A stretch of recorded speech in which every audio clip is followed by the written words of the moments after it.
ఓం శివం శాంతం జగన్నాథం లోకానుగ్రహకారణం శివమేకపరం వందే శికారాయ నమో నమ. ప్రేక్షక మహాశయులకు నమస్కారం. మనం శివరాత్రి నాడు శివుడికి అనేక రకాలుగా పూజ చేస్తూ ఉంటాం. ప్రధానంగా ఈ పూజ చేసేటువంటి వాళ్ళల్లో ఆడవాళ్ళు, అలాగే పెద్ద వయసు ఉన్నటువంటి మగవాళ్ళు పిల్లల దగ్గర నుంచి అందరూ కూడా పూజిస్తూ ఉంటారు. అయితే శివరాత్రి నాడు పూజించవలసినటువంటి వాళ్ళల్లో ప్రధానమైనటువంటి వాళ్ళు యువతకి శివుడికి సంబంధం ఏంటి అంటే, పరమేశ్వరుడు యువతని చాలా రకాలుగా తన యొక్క భక్తిలో మునిగిపోయేలా చేస్తూ ఉంటాడు. ఉదాహరణకి పరమేశ్వరుని పూజించడం యువతకే ముఖ్యము అని చెప్పడానికి ఒక ఉదాహరణ. శివరాత్రి నాడు ఉపవాసం చేయాలి, జాగారం చేయాలి. ఇలా పిల్లలు చేయాలి అంటే వాళ్ళు ఆకలికి తట్టుకోలేరు. 15 సంవత్సరాల లోపల ఉన్నటువంటి వాళ్ళు శివరాత్రి ఉపవాసం చేయక్కర్లేదు.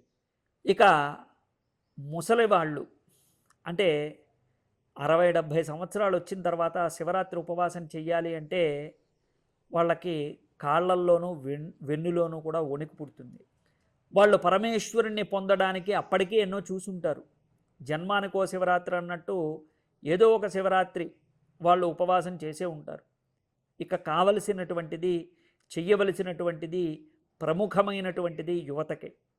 ఆడవాళ్ళు కానీ మగవాళ్ళు కానీ 14 సంవత్సరాలు దాటిన తర్వాత వాళ్ళు ఈ ఉపవాసం అనేటువంటిది ఆచరిస్తూ జాగరణ కూడా చేయాల్సి ఉంటుంది. ఉపవాసము జాగరణ మాత్రమే కాదు, ఉపవాసము అంటే భగవంతుడికి దగ్గరగా ఉండి సేవ చేసుకోవటం. ఒక శివాలయంలో ఒక పక్షి వచ్చి వాలిందట. వాలి ప్రతిరోజు కూడా తన ఆహారం కోసం వెతుక్కుంటూ తన రెక్కల సవ్వడి చేత గోపురం మీద ఉన్నటువంటి దుమ్ముని లేపి అక్కడ శుభ్రం చేస్తోందట. అలా చేయటం వల్ల ప్రతిరోజు కూడా అలాంటి పరిశుభ్రతని ప్రతిరోజు కూడా అలా శుభ్రం చేసినందుకు పరమేశ్వరుడు ఆ పక్షికి శాశ్వతమైనటువంటి మోక్షాన్ని కలగజేశాట. అంతేకాదు, తన యొక్క చివరి దశలో పరమేశ్వరుడు వచ్చి నొప్పి కలగకుండా ఆ శరీరం నుంచి ఆ జీవాత్మని వేరు చేయటంతో పాటు పరమేశ్వరుడు తనలో ఐక్యం చేసుకున్నట్ట. పరమేశ్వరుడు ఎంత గొప్పవాడో! ఎవరు పిలిచినా సరే అది తన మన భేదం లేకుండా పరిగెట్టుకుంటూ వచ్చేస్తాడు. భోళాశంకరుడు. పిలిచిన వెంటనే పలికే దైవం ఎవరైనా ఉన్నారంటే అది శంకరుడు మాత్రమే. చాలామంది చాలా వాటి కోసం పరిగెడుతూ ఉంటారు. ముఖ్యంగా యువతకి చాలా కోరికలు ఎక్కువ, ఉడుకు రక్తం కూడా. వారికి సాధించాలి అనేటువంటి మనస్తత్వం ఎక్కువగా ఉంటుంది, పట్టుదల ఎక్కువగా ఉంటుంది. ప్రతీదీ కూడా యువతలో ఉరకలెత్తుతున్నటువంటి ఉత్సాహం ఉంటుంది. అటువంటి ఉత్సాహం ఉన్నటువంటి యువత పరమేశ్వరుడి కోసం, ఆయన అనుగ్రహం కోసం చాలా తక్కువగా పరితపిస్తే చాలు. పరితపించాల్సినటువంటి విధంగా పరితపించి ఆయన్ని మెప్పిస్తే చాలు. జీవితాంతం ఆయనకి మీకు తోడుగా ఉంటాడు. సందేహమేం లేదు. మీకు ఒక ఉదాహరణ చెప్తాను.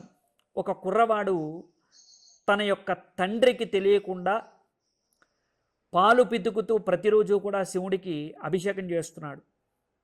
ఈ విషయం తెలుసుకున్నటువంటి తండ్రి, ఆ ఒక్క చెంబుడు పాలు బయట అమ్ముకుంటే డబ్బులు వస్తాయిరా, శివుడికెందుకురా, ఆ రాయికెందుకురా, దాంతో ఏమన్నా ఒరుగుతుందా అని చెప్పి ఆ శివలింగాన్ని, ఆ కుర్రవాడిని, ఆ పాలని కూడా తన్నబోతే ఆ కుర్రవాడు తనా మనా చూసుకోకుండా శివుడి మీద కాలెత్తుతావా అని చెప్పి కత్తితో నరికేశాడు.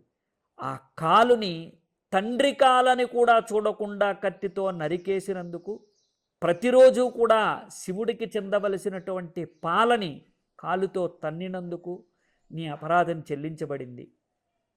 తండ్రి, నీ కాలు తప్పు చేసింది, నన్ను క్షమించు. నీ కాలుని మాత్రమే నేను తీయగలిగాను, ప్రాణాన్ని కాదు. క్షమించు తండ్రి, శివుడిని మాత్రం ఏమనకు. నేను నిన్ను బాధ పెట్టాలనే నాకు కించిత్ కూడా లేదు. తండ్రిగా నీపై గౌరవం ఉంది, అంతకన్నా భక్తి శివుడిపై ఉంది. కాబట్టే ఆ కాలుని నరికేయాల్సి వచ్చింది. క్షమించు ఓ పరమేశ్వర. నా తప్పు ఉంటే కనుక ఆ తప్పు వల్ల నన్ను శిక్షించు, లేదా నా తండ్రిని తప్పు ఉంటే కనుక నా తండ్రిని క్షమించు, దయచేసి తన కాలు తనకి తిరిగి వచ్చేలా చెయ్యి అని ఆ పరమేశ్వరుడిని వేడుకున్నట్ట. వెంటనే అత్యంత భక్తితో శివుడు ఉన్నాడు ఉన్నాడు అని తెలుసుకుంటూ ఉన్నటువంటి ఆ కుర్రాడి కోసం పరిగెట్టుకుంటూ వచ్చి ఆ తండ్రికి కాళ్ళనిచ్చి ఆ కుర్రవాడికి తన యొక్క తర్వాతి స్థానం అంటే తనకి పూజ చేసినటువంటి పాలు, పెరుగు, నీళ్లతో పాటుగా పరమేశ్వరుడికి ఏది సమర్పించినా సరే ఆ పరమేశ్వరుడి యొక్క నిర్మాల్యాన్ని పొందేటువంటి అర్హత పొందాడు ఆ కుర్రవాడు. అది ఎవరో కాదు, చండీశ్వరుడు. చిటికెల చండీశ్వరుడు, చండికేశ్వరుడు అంటాం మనం. అలా శివుణ్ణి పూజించినటువంటి ప్రతి బిందువు కూడా ఆ చండికేశ్వరుడికి చెందుతుంది. పార్వతీ పరమేశ్వరుడు ఇరువురు కూడా తమ యొక్క ఆ నిర్మాల్యాన్ని ఆ చండికేశ్వరుడికే ఇస్తారట. అంతటి గొప్ప స్థానాన్ని పొందాడు.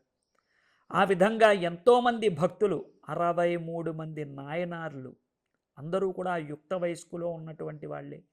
వాళ్ళ ప్రాణాలకి తెగించి పరమేశ్వరుణ్ణి రాళ్లతో పూజించిన వాడు ఒకడైతే, తన యొక్క నోట్లో నీళ్లు పోసుకొని ఆ పుక్కిలితో శివుడికి అభిషేకం చేసినటువంటి వాడు ఒకడు. వాళ్ళంతా కూడా యువతే. ఓ యువత, మేల్కొని ఆ పరమేశ్వరుణ్ణి పాదాలు పట్టుకున్నట్లయితే నీవు సాధించేటువంటి విజయానికి ఆయన వెన్నుదన్నుగా ఉంటాడు. ఆడవాళ్ళు కావచ్చు, మగవాళ్ళు కావచ్చు, ఆయనకి చేసేటువంటి సేవ అనిర్వచనీయం. కాబట్టి పరమేశ్వరుణ్ణి పూజించడానికి ఎప్పుడూ కూడా సిద్ధంగా ఉండండి. ఆ పరమేశ్వరుణ్ణి మహాశివరాత్రి నాడు ఒక్కరోజు సేవ చేసి ఆయన అద్భుతమైనటువంటి ఆశీర్వచనాన్ని పొందండి. మీరంతా కూడా ఒక్కొక్క చెయ్యి కలిపితే మీరందరూ కూడా ఆయనకి మెడలో ఒక హారంగా మారతారు. అందరూ కలిసి ఆయనని పూజించి తరించి మీకు కావలసినటువంటి విజయాల పరంపరకి నాంది పలకండి. కాబట్టి ఆ పరమేశ్వరుడి యొక్క ఆజ్ఞ చేత, ఆయన భక్తి చేత మీరు మరింత ఉద్ధృతమైనటువంటి తేజస్సుతో, ఉత్తేజంతో మరింత ఎదుగుదలకి కారణమవుతారు. ఆ పరమేశ్వరుడి పాదాలు పట్టుకోండి. కాబట్టి ఈ విధమైనటువంటి శివరాత్రిని యువత ప్రముఖంగా పాటించాల్సి ఉంటుంది. పాటించి తరించి ఆ పరమేశ్వరుడి యొక్క అనుగ్రహం పొందండి. శుభం.